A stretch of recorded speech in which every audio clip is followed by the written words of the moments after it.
As one Year 12 student said to me earlier this week, why does Scott Morrison want to punish us for choosing to study humanities? It's so unfair. This is the voice of so many young people across my region. Their concern is real because this bill would increase the student fee load, meaning that students will pay more, a lot more. It would also cut Commonwealth university funding, meaning the government will pay a lot less. They will instead shift the debt burden to young students. And it will leave universities with less resources to teach students, meaning students may miss out on the best education possible. This is a radical retrograde step to university funding. It is a dangerous threat to our system of higher education in Australia, and it would have a devastating impact on young people in my communities across Corangamite. As we know, 2020 has been a nightmare year for young Australians. COVID-19 has resulted in students having to study remotely. They've missed out on key milestones, from formals to schoolies to gap years to the pursuit of dreams. And for young Victorians in particular, this has been a year where they have been unable to see their friends and classmates. So the last thing they need now is to be saddled with a lifetime of debt if they continue their studies. I've spoken to many of these young people in my electorate about what impact these proposed changes will have on their lives and their education. One young woman who attended a recent forum I ran with the member for Sydney about these proposed changes was Lily Watterson. Lily is a bright, articulate, passionate young woman who is currently a student at Surf Coast Secondary College in Torquay. Lily hopes to study an arts degree next year. I want to share Lily's words with you about the impact of this bill. She said, "I live regionally, so I definitely can't commute to uni every day, and having this added pressure of the fees more than doubling is just crazy. There's no way I can afford to move to Melbourne and support myself. I've got a single parent, so it's not like I'm going to get my rent paid for every week." And Lily is not alone. I am truly worried for so many young people in my community who won't be able to afford to go to university because of these changes. And it's not just high school students, it's current university students who will also be impacted. Anna Machado Colling is another intelligent young woman who attended this forum. She's already done a Bachelor of Arts and hopes to go on to a Master's. This is what she told me. "A lot of us have found ourselves unemployed due to COVID, and study has become a strong alternative for us. And for a master's degree to cost something like $80,000 is just impossible. It will go over our HECS help, which means we'll have to pay up front. I don't understand how that's feasible for someone living out of home, paying rent, studying full time." Over and over when I speak to young people in my community, they're concerned and anxious about these changes. They're worried about the heavy burden of debt. They're trying to alter their plans that they've had for years and years because of the threat of these changes. And they're being denied the opportunities that I had, that many others in this chamber has had, and that previous generations have had. I now want to talk about the particular impact this bill will have on the humanities. This bill would more than double the fees for thousands of people studying the humanities, locking many young Australians out of the chance to study in this field. I'm a proud graduate of the humanities. I studied drama and literature as an undergraduate and went on to study media communications at a postgraduate level, as well as teaching. I'm so grateful for the tertiary education I received. It's taught me much about the world around me, and I use the knowledge and skills I gained at that time every day. I also believe that the humanities are more important than ever.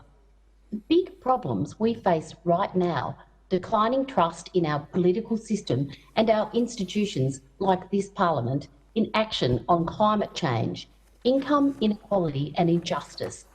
These are social problems, problems of collective action.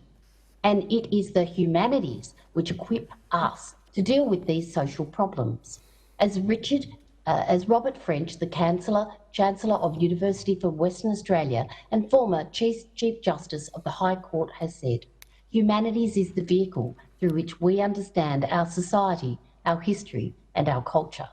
Studying the humanities helps us to reflect, to inspire, to analyse, to create, to move people, to understand and change the world around us for the better.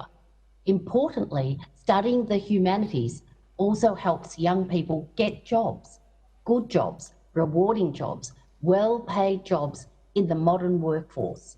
According to recent research, people with humanities degrees have higher employment rates than science and maths graduates. This government claims it's trying to redirect young Australians towards industries where they can get jobs, but they have absolutely no evidence to back this up. What this government is actually doing is making it harder for young Australians to study courses that help them get jobs. It's important that at this time of a pandemic, we have strong university and TAFE sectors. And we know that Australia is now in the midst of a deep recession.